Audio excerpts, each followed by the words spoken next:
संहार करके एक नया विश्व जिसमें सत्यता और प्रकाश, जिसमें पवित्रता और शांति का उन्होंने कार्य किया था, ऐसे संसार का उन्होंने कार्य किया स्थापना में।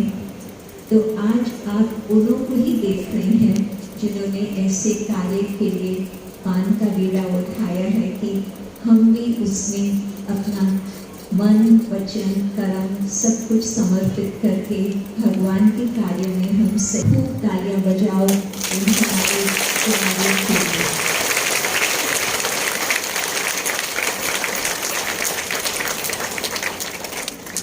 एक कुमारी यदि अपना श्रेष्ठ जीवन बनाती है, उसमें भी कहती है कि 100 ब्राह्मणों से उत्तम है।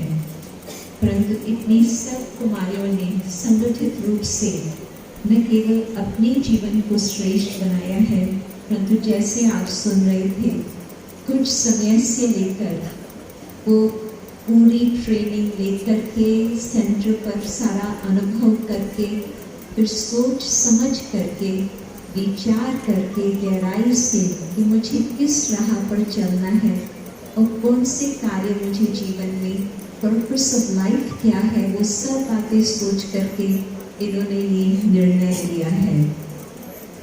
तो मुझे मालूम है कि परमात्मा करण करावनहार है, परमात्मा का कार्य है विश्व का परिवर्तन करके स्वर्ग धरा पर लाना, परंतु परमात्मा को हाथ पांव नहीं है, परमात्मा निराकार है।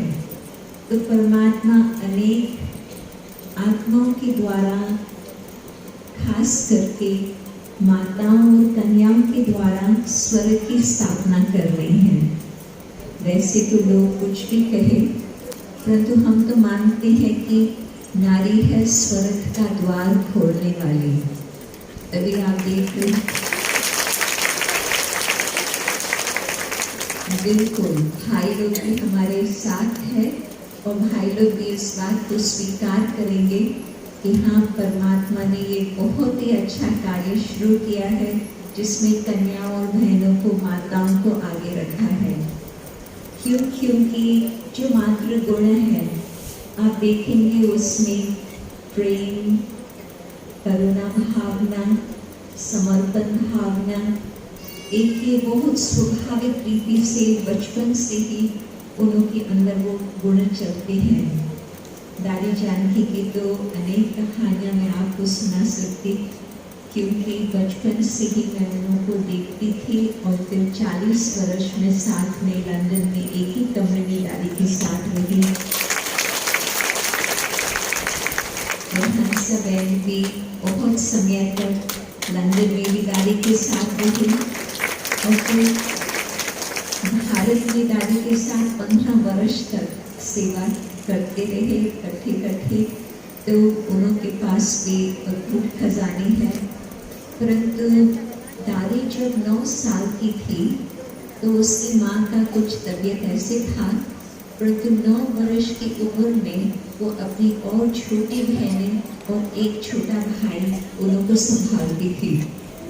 तभी मैं कहती कि बचपन से ही वो गुणों ऐसे कुछ ड्रामा अनुसार, प्रकृति नेचर अनुसार उनके अंदर है।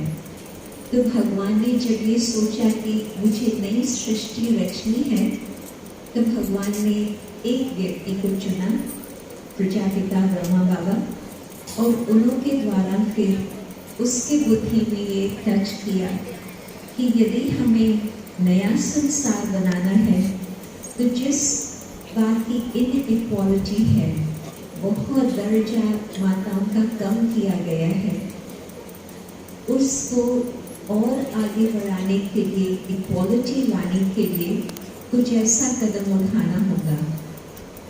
और साथ साथ परमात्मा के द्वारा जो ब्रह्मा बाबा को टचिंग हुई वो ये रही कि एजुकेशन के द्वारा ही परिवर्तन हो सकता। ये तो आप लोगों ने देखा ही है कि यदि कोई बच्ची, कोई बच्चा पढ़ते हैं तो वो अपने जीवन को बहुत उज्जवल बना सकते।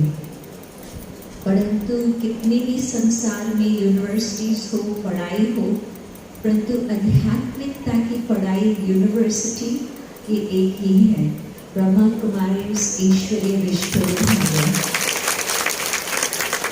तो यहाँ पर टीचर एक ही है, शिव बाबा निराकार परमात्मा ज्योति स्वरूप, जिसको हम ज्ञान का सागर, पतित पावन प्यार का सागर, सत्यम शिवम सुंदरम को याद करके पुकारते हैं। सब्जेक्ट्स 4 है, उसमें हम कहेंगे ज्ञान, योग, धारणा और सेवा। तो ये 4 सब्जेक्ट्स के अंदर आप सोच सकते हैं कि यदि कोई ज्ञान को समझता है, आज ही कल की ही मुरली में ये था। मुरली हम कहते हैं जो हम जिसको स्टडी करते हैं हर रोज, जो शिव बाबा ने ब्रह्मा बाबा के द्वारा हमें सुनाया, और फिर साथ साथ बाबा के अव्यक्त होने पर पिताजी गुलजार के तन द्वारा भी हमें और भी मुरलियाँ मिलती रही। मुरली शब्द सुनकर के आपको याद आएगा कहानी की, जब भगवान मुरली चलाते थे तो सब वो दो प्यार कहाँ पर भी थे तो वो नाचते थे, उस खुशी की लहर में आकर के सुनने के इच्छुक होते थे। तो मानते हैं कि परमात्मा का जो ज्ञान है वही है मुरली, तो हम उसको रोज स्टडी करते हैं। और ये मुरली विश्व के कोने कोने में जाती है और अपनी अपनी भाषा में ट्रांसलेट होकर के सेम डे पर हर सेंटर पर, विश्व भर के सेंटर पर वही लेसन हम स्टडी करते हैं। ये भी एक ही विश्वविद्यालय है जहाँ पर इस प्रकार से हर स्टूडेंट लाखों के अंदाज में सेम लेसन हर स्थान पर वही सबक पढ़ते हैं, और कोई ऐसी यूनिवर्सिटी नहीं।